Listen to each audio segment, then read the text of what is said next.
It is no longer news that former governor of Anambra State, P2B, has defected to the National Democratic Congress, NDC, from the African Democratic Congress, ADC.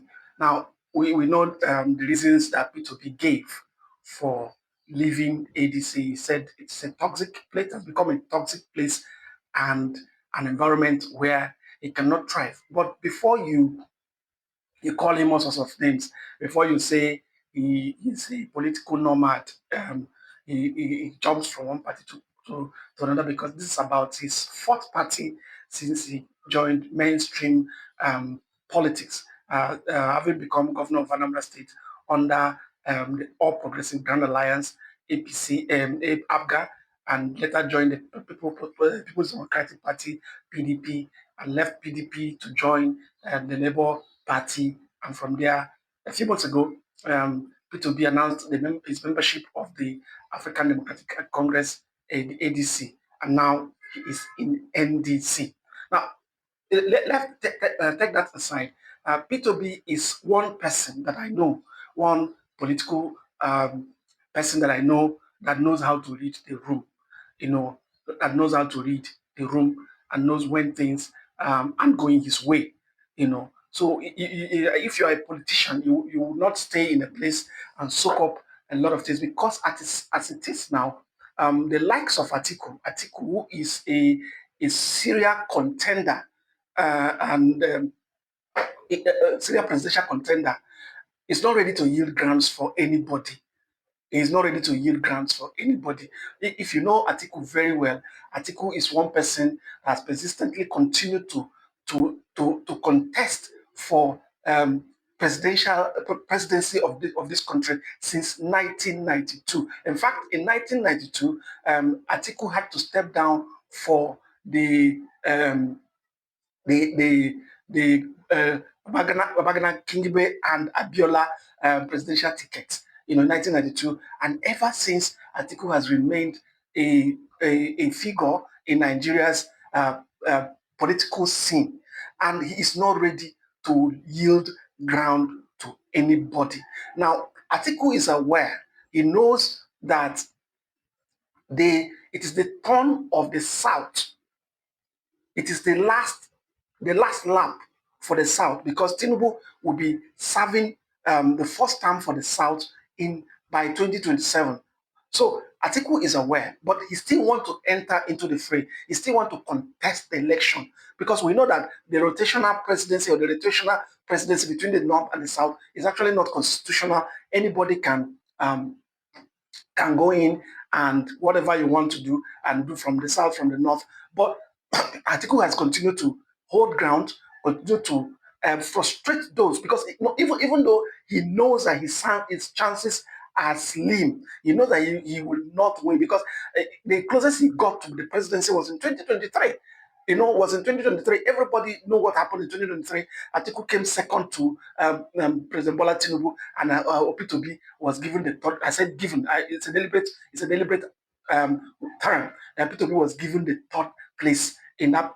So Atiku is aware that he will never win the Nigerian presidency. He knows that, but people continue to push him to jeopardize the chances of brighter people, brighter prospects, or brighter people in the polity. Atiku is aware that he would not win the Nigeria's presidency. He knows that he has a problem, a corruption perception problem in Nigeria, which is the reason why it's another topic for another day. But I have to say this, that which is the reason why Atiku hired a US lobbying firm to clean up his image, his political image, because as it is now, it's not looking well for him. But he continues to put himself in the way of brighter prospects in Nigeria's politics.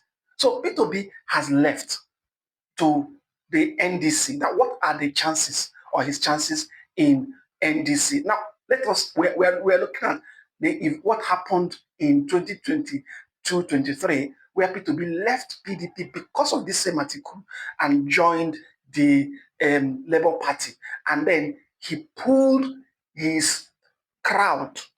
P2B pulled his crowd to the Labour Party. Through P2B's presence in Labour Party became a party to beat. A party to beat. Forget that the people started defecting from here and there because P2B himself left the party and the party was infiltrated by the opposition, by APC. They bought the leadership of the then leadership of the party. But we know what happens when P2B moves. Now, in on Sunday, May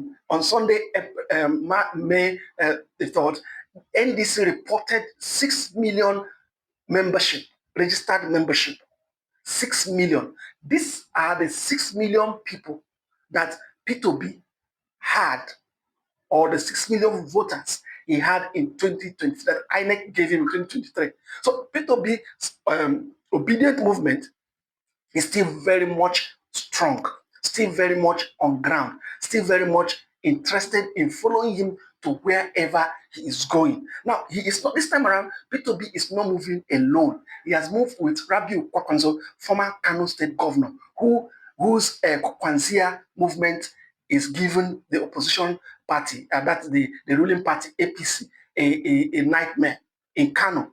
That particular block vote alone, 1 million, is too much for the APC to contend.